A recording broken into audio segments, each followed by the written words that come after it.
into his eyes. They're the eyes of a man obsessed by sex. Eyes that mock our sacred institutions. Bedroom eyes, they called them in a bygone day. They're the eyes of a man whose lust knows no bounds, who lives but for corrupting others to a life of carnal pleasures. A long-handled gardening tool can also mean an immoral pleasure seeker. Ken, what's a hoe? No. Al, what's a rake? A rake is right. And would stoop to any depths to satisfy his pornographic tastes. A Marquis de Sade would have regarded as a peer. Sorry for the intro. No one should ever be subjected to watching me flail about in my clumsy attempts at dancing.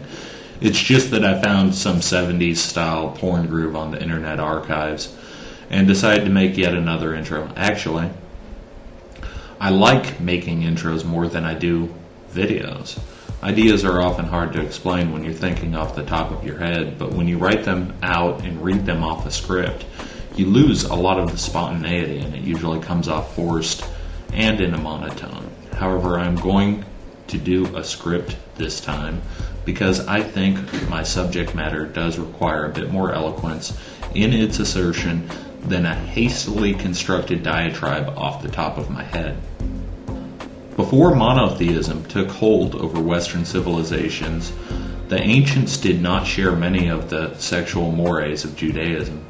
The Greeks were tolerant of homosexuals and bisexuals. It was said Alexander had only been conquered by Hephaestion's thighs. Appallingly, even pederasty seems to have been permitted. The Romans possessed similar sentiments towards sex. Julius Caesar was notoriously bisexual, although some rumors of his exploits were probably political slander. However, both societies were patriarchal, and only the politically empowered were allowed free sexual reign, while the women and slaves were completely disenfranchised, and in all probability, wantonly sexually abused. As our society becomes more secular, we are beginning to share more in common with the pagan ancients than what passed for Christian sexual morality for 1500 years. The right to divorce, racial intermarriage, tolerance for homosexuals instead of killing them, and contraceptives all have ancient roots.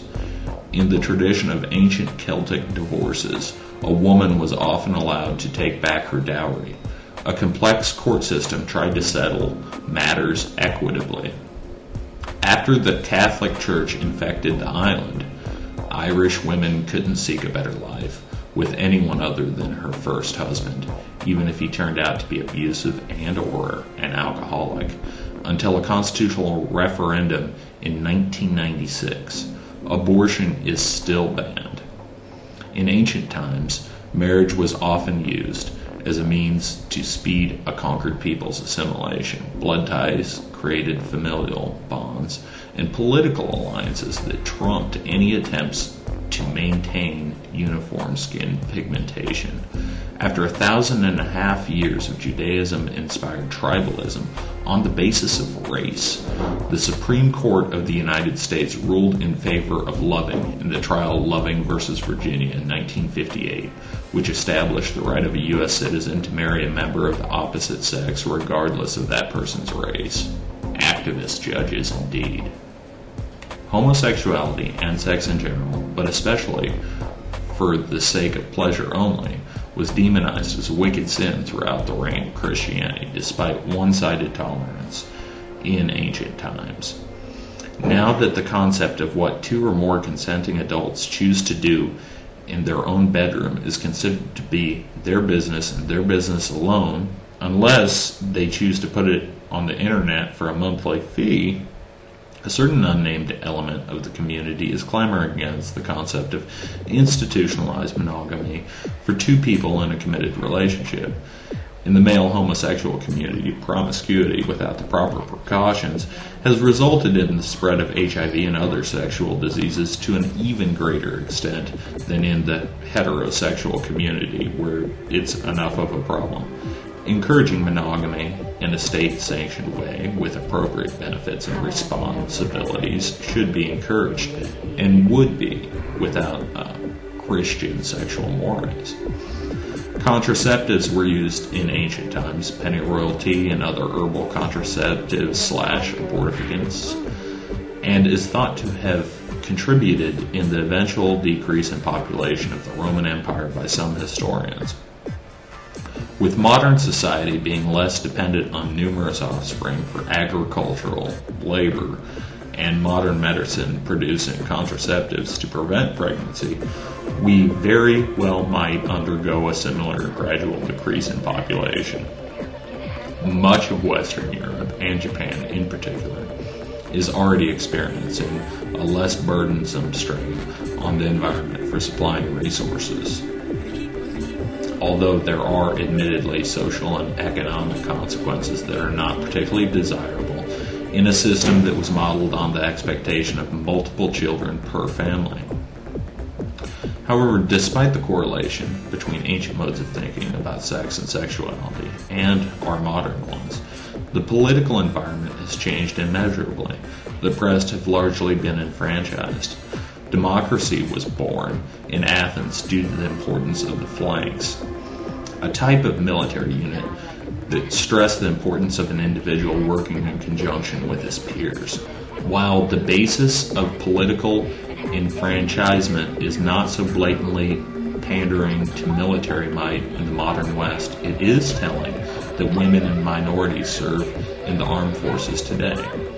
Everyone that is allowed to vote and of proper age and health may volunteer for military service in the United States except for admitted homosexuals, something the Greeks would find quite baffling. However, our mores are also very different from the ancients. Obviously, the slaves no longer exist, and women can now file charges or even be exonerated of killing any would-be rapist. The pederasty of the Greeks is now seen as extremely harmful psychologically and physically. Oddly enough, in today's world, the world's largest church has facilitated pederasts while secular law has sought to punish them in a weird juxtaposition of where our moral basis supposedly comes from and what is admittedly man-made. Personally, I hope our evolving secular sexual mores will be based on a certain amount of reason and not on the Puritan ideals of our immediate ancestors. Instead of worrying about ultimately empty concepts such as sin, we could focus on the very real dangers of sexually communicable diseases and unintended pregnancy. Notice that the religious right would replace education in physiology with admonishments about chastity. Common sense tells you that seldom works with rebellious teenagers. Does it, Mrs. Palin? To get back on subject, without superstition and a pack of ancient Jewish writers breathing down our neck, what will the relationships of the future look like? While I am stridently opposed to arranged marriages and religiously inspired polygamy with child brides, I must admit that I do not find the thought of a romantic relationship between 3 or more consenting adults particularly distasteful. I'm especially not against it if said consenting adults were fully aware of all other parties educated, and also if any resulting offspring were not going to end up subsidized by the government. What I'm trying to get at is this: non-believers will continue to grow in number. In a world of handheld computers, GPS, and space exploration, the tall tales and assertions of mythology cannot hold water. They will try to destroy this world as they slowly die off and their children leave in droves. But we have to exercise a stern hand and keep their delusions from annihilating anyone. After that, we will need to rethink a number of issues that answers were readily supplied for by mythology in the past. Criminal law has already been handled, because monotheism never dealt with it appropriately with its martyrdoms and unconditional forgiveness in the first place. However, sexual ethics is something that was entirely controlled by religious thought in the past. It is open for debate.